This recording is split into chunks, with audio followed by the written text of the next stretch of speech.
What's going on, guys? Welcome back to another episode of Hustle with JesseW, and today we're going to go over how to get over FOLA. That's right, FOLA. What's that? Check it out.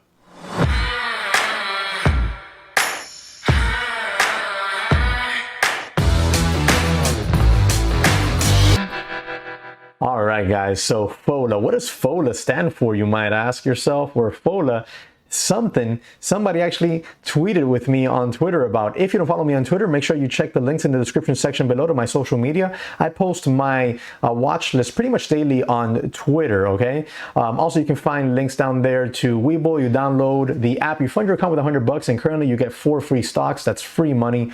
Why would you not take advantage of that? And if you want to check out the daytraderchatroom.com, you can check us out for 5 days for just $5. Or if you're new to trading, you can download my free course. It's down there as well. Now, I was tweeting recently, and I asked people on Twitter, what was it something you struggled with a lot at the start or at some point with your trading? And I got all sorts of answers. Some of the common stuff like FOMO, fear of missing out, and chasing, and all sorts of stuff, right? All sorts of following, like blind alerts, stuff like that. All sorts of like stuff that most people.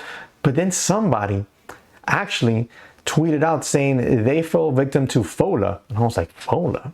What's that? Like, what is FOLA? I've never even heard of that acronym, right? What's FOLA? What is that? Well, it took me a second, and then he explained a little bit, and I realized FOLA, fear of losing again. I was like, well, that makes sense. And then it clicked. I've been there. I've been there quite a few times, as a matter of fact. It makes me feel like if I was Graham Steph and taking a sip of some 20-cent iced coffee, but this is just... it's like penny iced water. Give me a second, guys.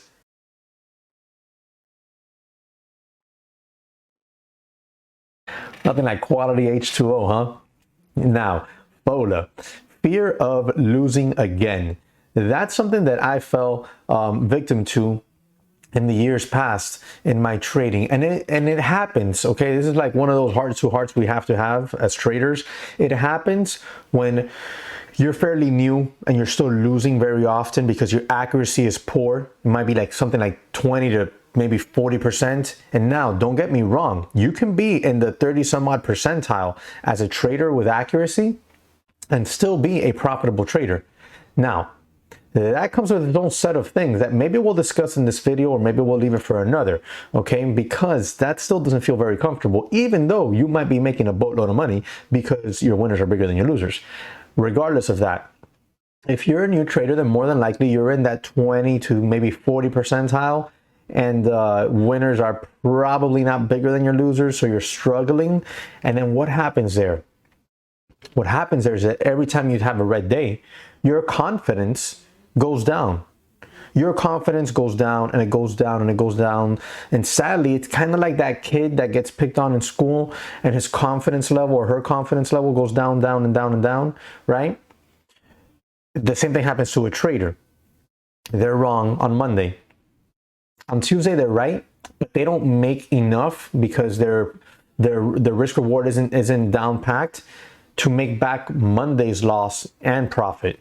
So they might make a little bit of money on Tuesday, but they're still red on the week. So now on Wednesday, they come scared. They're like, I don't know if I should click the buy button. I don't know what I should do here because I'm still red from Monday, even though on Tuesday I was green. And confidence just begins to dwindle and die, right? It's like a plant that's not being watered enough, and it just starts to like decay and just like die slowly. That's what happens to a trader that loses his or her confidence, all right? Based off of that, constant losing or losing more, obviously, than they're making, stuff like that. It messes with their confidence. It gets to the point where they're like, I'm afraid to click the buy button. It gets to that point. I know, I was there years ago. And I've spoken to people who have been there, and I've spoken to people and even had one-on-ones with people who are there right here, right now, in that sort of mindset. Okay, and then in this video, what we're going to talk about is how to get over FOLA, how to get over the fear of losing again, because it is very, very real. Now, we all know we have to get educated. We have to understand what day trading is. We have to understand what swing trading is. We have to understand what formulating a plan is. This video is going to be for those people who understand that already. If you don't understand that, then you're fairly new to trading. Then check out my free course, link in the description and in the comment section. I'll leave it there as well. You can download the free course and get educated at those very first baby steps that you must understand. Now, if you understand these things, you already understand how to establish a trade plan. You already understand how to find stocks to trade, right? Then how do you get over that fear of losing again? Because I've been losing so long, you might ask yourself. It's very simple, guys. The very first thing you must do is decrease your share size.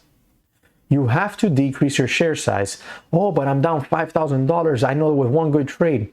With one good trade, all it's going to take is half a bad trade and you're going to blow up the remainder of your account, not to mention all your confidence that you might have. Any dwindle of light that you might have there is going to go away. It's just going to fade. What we must do, what I would suggest, what I know I did and worked for me, decrease that share size. Bring it down. Bring it down to a level. Oh, you might ask, oh, Jesse, what percentage should I bring it down? Everyone's different. You might only need to bring it down 25%, while somebody else might need to bring it down 90%. But guys, don't forget, I don't just do trading, right? My channel, primarily, I'd say 75% of the content is trading wise, but I also do like other side hustles, right?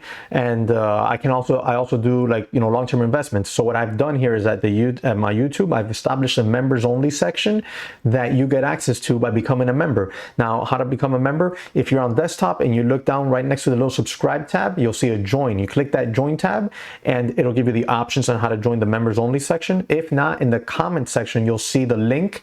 You click that, because on iPhones they don't let you see the join, so you click that link in the comment section and you can see what you get with the different joins. Okay, I'm working on that and I'm actually expanding it and making it better without changing the dollar amount. So make sure you take advantage of that if you're not really an active trader and don't want to join the chat room and want to join something that's a little bit more tailored to you.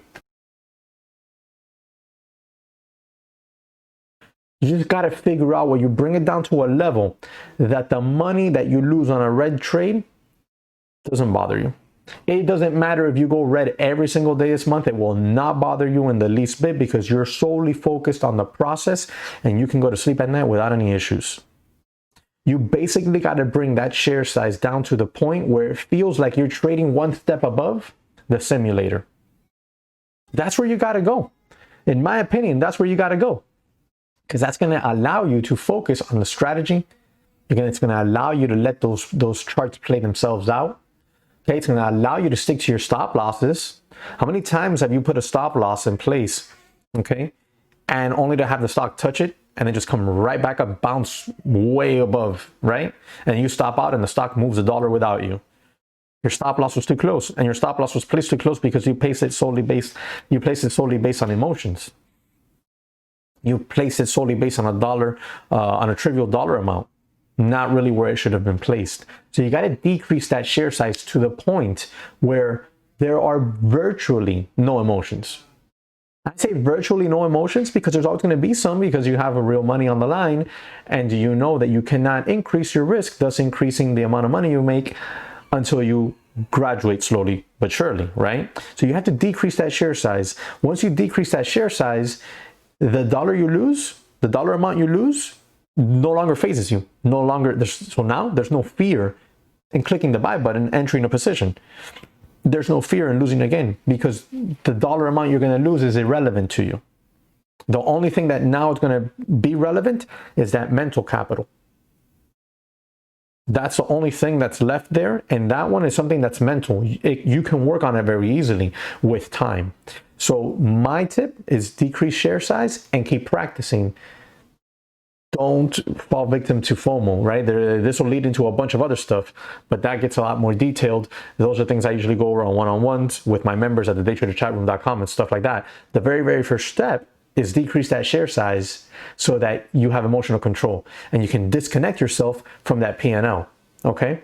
So that's my tip here for today on how to get over FOLA. Let me know what your thoughts are. Let me know what you struggle with. Drop it in the comment section below. Maybe we can make a video on it. Smash that like button for me. Subscribe to the channel if you haven't.